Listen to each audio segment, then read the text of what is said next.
बिस्मिल्लाहिर्रहमानिर्रहीम। एक बिल्कुल अनक्वालिफाइड स्टेटमेंट है मेरी। वो ये है कि अगर पाकिस्तान को बचाना है तो इमरान खान को लाना है और आसिम मुनीर को हटाना है। ये तीन चीजें जो है ना जी, ये एक साथ ऐसी ही जुड़ी हुई हैं जैसे जुड़वा बच्चे माँ के पेट में होते हैं। ये बिल्कुल आप एक बेसिक प्रेमिस समझ लें। और इमरान खान को बचाना का ये मतलब नहीं है कि एक फर्द वाहिद को बचाना है। हमने उस सोच को बचाना है जिस सोच की अक्कासी, जिस पॉलिसी की अक्कासी, जिस नैरेटिव की अक्कासी इमरान खान करता है।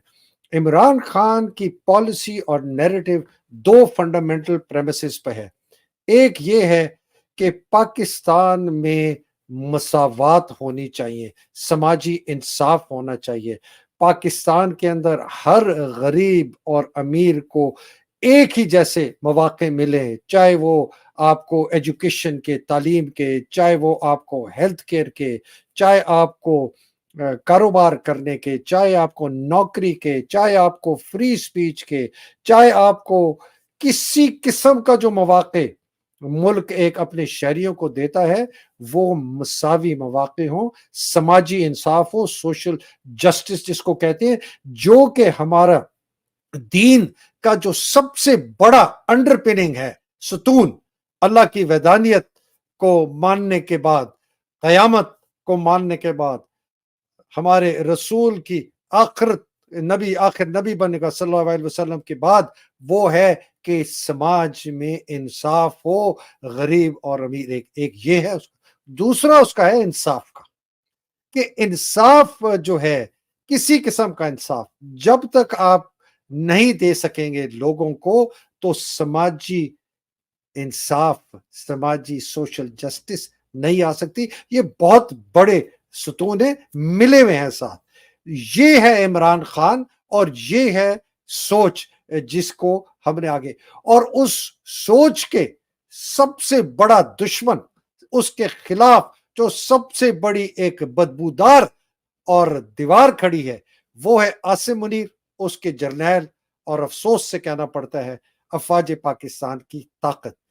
इसलिए ये आपको बार बार ज़हन नशीन करना है कि अगर पाकिस्तान को बचाना है, इमरान खान को बचाना है, इमरान खान की सोच को बचाना है, और आसिम मुनीर और इसके टोले जर्नैलों को यहां से हटाना है, निकालना है, नेस्तो नाबूद करना है, तबाह व बर्बाद करना है कि पाकिस्तान बच सके।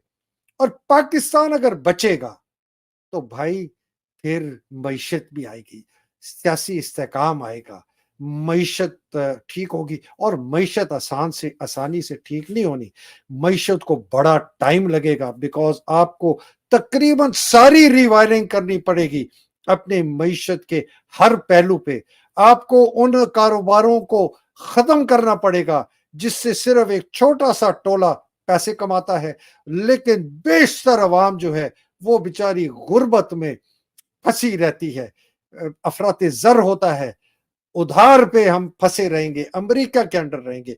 और इससे सबसे बड़ा जो हमारा एक हदफ है कि हम अमेरिका की जो उसने हमारे ऊपर कब्जा किया हुआ है, फौज के थ्रू, आसिम मुनीर के थ्रू, पहले बाजवा के थ्रू, उससे पहले जर्नैलों के थ्रू, उससे हम छुटकारा हासिल करेंगे और एक आजाद ममलिकत बनेंगे कि हम अपने फैसले खुद करें।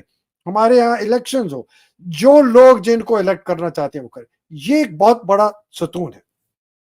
अब जनाब आ जाएं कि हम इस वक्त, हमारे हालात इस वक्त क्या है। हमारे हालात इस वक्त क्या है कि फौज ने पाकिस्तान पे कब्जा किया है, आसिम मुनीर ने कब्जा किया है, जर्नैलों के टोलों ने कब्जा किया है, एक बहुत ही गलीज बदबूदार सियासतदान को सामने लाने की कोशिश कर रहे हैं जिसका नाम है नवाज शरीफ। उसको किसी तरीके से वो इलेक्शन जितवा के चाहते हैं कि ये अगर हुआ तो जो फोर्सेस पाकिस्तान को तोड़ने के लिए हैं उनको तकवीत मिलेगी, मुल्क इसको नहीं एक्सेप्ट करेगा। ये सेंट्रीफ्यूगल फोर्सेस होती हैं पाकिस्तान में, फॉल्ट लाइंस बहुत ज्यादा हैं, हमारी सेक्टेरियन फॉल्ट लाइंस हैं, हमारी एथनिक फॉल्ट लाइंस हैं, हमारी लसानी फॉल्ट लाइंस है। ہر جگہ لوگ تیار بیٹھے ہیں کہ جیسے حالات خراب ہوں سب کود پڑیں گے اس کے اندر. ہمارے ملک کے دشمن کود پڑیں گے, ڈرگ سمگلر کود پڑے گا, ہمارے جو لوگ ملک کو توڑنا چاہتے ہیں وہ کود پڑیں گے, جو لوگ اس سے بددل ہو چکے ہیں وہ اس میں کود پڑیں گے. اور آپ کیا سمجھتے ہیں افغانستان سے جو آپ نے پنگا لیا ہے, یہ جو آپ نے افغان مہاجرین کو واپس بھیجنے کا بڑا اپنی طرف سے زبردست فیصلہ کیا ہے, آپ ذرا آج افغانستان جا کے تو دیکھیں. آپ کو افغانستان میں اگر آپ واپس آ جائیں تو بڑے خوش قسمت سمجھے اگر آپ جائیں گے, یا وہ سمجھیں گے کہ آپ آئی ایس آئی کے ایجنٹ ہیں, وہ یا یہ سمجھیں گے کہ آپ کسی قسم کی مخبری کرنے آئے ہیں اور نقصان پہنچانے ہیں. 40 سال کا ہمارا جو افغان پالیسی تھی, جو کہ ضیاء نے جناب بڑی متحرک کر کے ہمیں افغانستان کے اندر جی ان کے ساتھ لڑایا سوویت یونین کے, پھر مشرف نے وار آن ٹیرر میں ڈالا, اس کا نتیجہ یہ ہے کہ آپ کو 80-90% افغان آپ سے نفرت کرتا ہے, اور ان کی نفرت بہت خطرناک ہے. وہ ہمارے گھروں میں بیٹھے والی نفرت نہیں ہے, ٹویٹر پہ اور انسٹاگرام پہ اور فیس بک پہ, ان کی بندوق کی نفرت ہے. یہ پاکستان کو توڑ دیں گے, یہ پاکستان کو توڑوا دیں گے. اور اگر پاکستان ٹوٹ گیا, مجھے یہ بتائیں کہ پاکستان ٹوٹ گیا, اللہ نہ کرے میرے منہ میں خاک, اگر پاکستان ٹوٹ گیا تو کون سی فوج, کون سے پلاٹ, کون سے کون سے اتنے بڑے بڑے میڈل ہیں. میں اسرائیل اور فلسطین کی آج بات نہیں کر رہا, لیکن آپ اسرائیل کے افسروں کو دیکھیں جب وہ آتے ہیں اپنی پریس کانفرنس کرنے, سامنے آتے سمپل وردی, کوئی میڈل نہیں لگا ہوا, چھوٹے سے 2 رینک ہوتے ہیں, ٹوپی انہوں نے اپنی کندھے پہ نیچے رکھی ہوتی ہے. میں ان کی سپورٹ نہیں کر رہا, لیکن میں آپ کو بتاتا ہوں کہ جس ملک میں جو فوج نے, ان کی فوج لڑی ہے 1948 سے لڑی ہے, غلط لڑی, بڑا ظلم کیا فلسطینیوں پہ, تعریف نہیں کر رہا, لیکن میں بتاتا ہوں جس فوجوں نے جنگیں لڑی ہوں ان کے افسروں پہ جرنیل بریگیڈیئر بنا تو 2 میڈل دے دیے, جرنیل بنا 2 اور دے دیے, لیفٹیننٹ جنرل بنا 2 اور دے دیے, پلاٹ دے دیے, اور میڈل کی بھرمار ہوگی, جنگ کوئی بھی نہیں ہوئی. اوے یہ کس قسم کی فوج ہے؟ یہ لوگ کہتے ہیں کہ جی آپ فوج کو, پاکستانی فوج کو کرٹیسائز کرتے ہیں.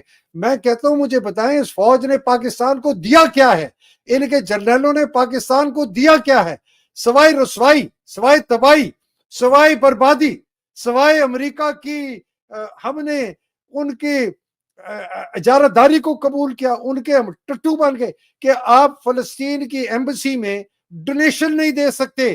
پورے بینکوں میں اناؤنس کر دیا کہ جی فلسطین کی ایمبیسی میں اگر کوئی ڈونیشن دے بینک نہ ایکسپٹ کرے. یہ ہے جی آپ کی فوج, یہ ہے جی 7 لاکھ آپ کی جو فوج ہے, جس کو کہتے ہیں سیسا پلائی دیوار, جس کو کہتے ہیں کہ جی پاکستان کی دفاع کے علم بردار ہیں, یہ ہے وہ فوج. ہوش کے آنکھ